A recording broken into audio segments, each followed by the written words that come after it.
No junk food in lunch box Ahmedabad ડીયુએ આ પરિપત્ર જાહેર કર્યો હતો અને હવે અમદાવાદ ડીયુએ જાહેર કરેલા પરિપત્રનું જે આદેશ હતો તેનું કેટલું પાલન થઈ રહ્યું છે તેનું રિયાલિટી ચેક કરવામાં આવ્યું। અમદાવાદની RH કાપડિયા ન્યૂ હાઈસ્કૂલમાં રિયાલિટી ચેક શાળાના આચાર્ય નો જંક ફૂડ ને લઈ તેઓ પહેલેથી સતત કાર્યશીલ હતા। આચાર્યનો જંક ફૂડ લાવવા પર પ્રતિબંધ હોવાનો દાવો કર્યો। આચાર્યએ કહ્યું કે અમારી શાળામાં ફાસ્ટ ફૂડ કે જંક ફૂડ લાવવા પર પ્રતિબંધ છે। 1 મહિનાનું પૌષ્ટિક અને હેલ્ધી નાસ્તાનું મેનુ સ્કૂલ તરફથી તૈયાર કરવામાં આવ્યું છે। વિદ્યાર્થીઓને મેનુ મુજબ જ નાસ્તો લઈ આવવા માટે આદેશ છે।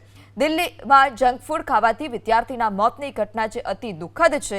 વાલીઓ, શિક્ષકો અને શાળા સંચાલકોએ આ અંગે જાગૃત થવું પડશે।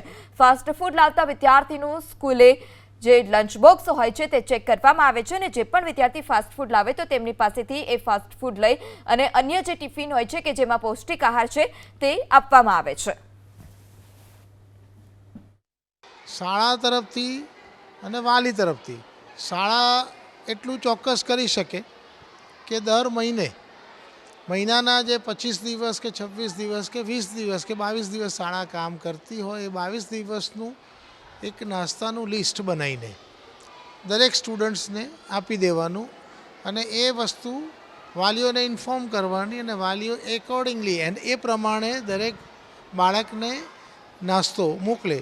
શાળાનું કામ પછી એટલું છે કે રેન્ડમલી ચેક કરવાનું કે જે અમે વર્ષોથી આ વસ્તુ કરી રહ્યા છે અને અમને આનાથી ઘણો બધો બેનિફિટ મળ્યો છે।